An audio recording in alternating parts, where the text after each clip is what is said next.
आज हम लोग एनसीएफ की बात करते हैं। जो मैंने कल एनसीएफ का एक वीडियो बनाया था वो अधूरा रह गया था, तो अभी मैं उसको पूरा करने वाली हूँ। तभी जो उसमें फैक्ट्स रह गए थे मैं उनके बारे में आप लोगों को बताना चाहूँगी। सबसे पहले मैं बात करती हूँ कि जो मैंने बताया था कि हम लोग के शिक्षण सूत्र है 10 है, कभी कभी कहीं पर 11 बताए जाते हैं, कहीं कहीं 12।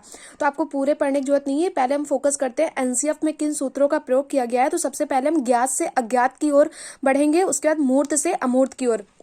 पहला जो सूत्र है ज्ञात से अज्ञात।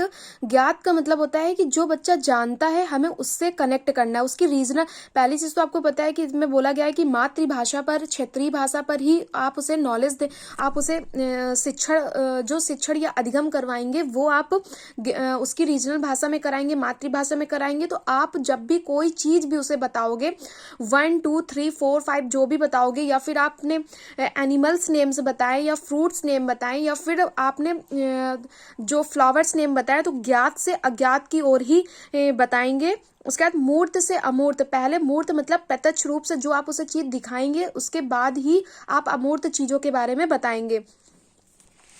आफ्टर एनसीएफ 2005 संरचनावाद अथवा निर्मितवाद की अवधारणा पर बल देता है। आपने दो वाद पढ़े होंगे, एक संरचनावाद और एक रचनावाद। तो जो एनसीएफ 2005 है वो संरचनावाद पर डिपेंड है, जबकि जो एनईपी 2020 आई है जो मोदी जी के द्वारा आई है वो रचनावाद पर डिपेंड है। तो एनसीएफ 2005 संरचनावाद अथवा इसे निर्मितवाद भी बोलते हैं कि अवधारणा पर बल देता है जिससे छात्र स्वयं ज्ञान का निर्माण कर सके। शिक्षण सुविधा प्रदाता की तरह हो, एक अभिप्रेरक की तरह हो, ना कि निर्देशनकर्ता की तरह हो। ये दोनों क्वेश्चन बार बार पूछे जा रहे हैं कि शिक्षक की भूमिका क्या होती है। तो एक उत्प्रेरक की होती है, एक सुविधा प्रदाता की होती है।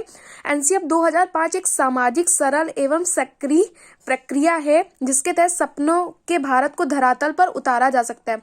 जो हम लोगों का एक विजन है कि हमें इंडिया को यहाँ ले जाना है, वहां ले जाना है, या फिर अमेरिका से कंपेयर करते हो, जापान से कंपेयर करते हैं, तो उसे हमें धरातल पर लाना है, ना कि बस हम जो हमने नियम बना दिया तो वो सिर्फ किताबों पर ही रहे।